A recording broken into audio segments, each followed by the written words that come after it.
It's almost been 2 months since I went to the Dolomites, and I'm only getting around to doing the daily vlogs now, but here we go. So the first day we woke up in Vigo de Fassa. We stayed in this unreal Airbnb. They had a selection of cakes and cheeses every morning. It was actually one of the highlights of our trip. Our Airbnb host Nadia was incredible. She helped us choose which hikes would be best for us. So excited on the way to this hike. The views were incredible and I was just so happy to be here.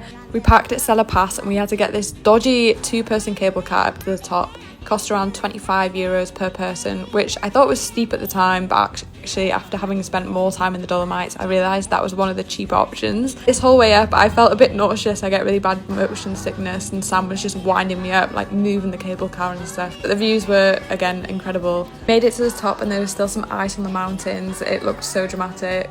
This actually ended up being one of our favourite hikes that we did in the Dolomites. It just had a bit of everything. It had forest views, it had ice on the mountains, the dramatic landscape. Couldn't have asked for more on our first hike in the Dolomites. We stopped at this little refugio on the way down and had some hot dogs and some coffee. The hike was around 12 kilometres and I think it took us around 3 hours, but we weren't in a rush. We were just kind of enjoying the view, and then we got stopped by these cows. I tried to do this really embarrassing TikTok trend, and then we had to traverse it across this ice wall, which was a bit dodgy, and we just kept watching people fall. Went back to our Airbnb to freshen up, and then we wanted to watch sunset somewhere, so we decided to go to this place called Franzin Alm for dinner. It ended up being really good and the sunset view there was unreal, and then we also came across these horses on the way home that I was just obsessed with. Very successful first day.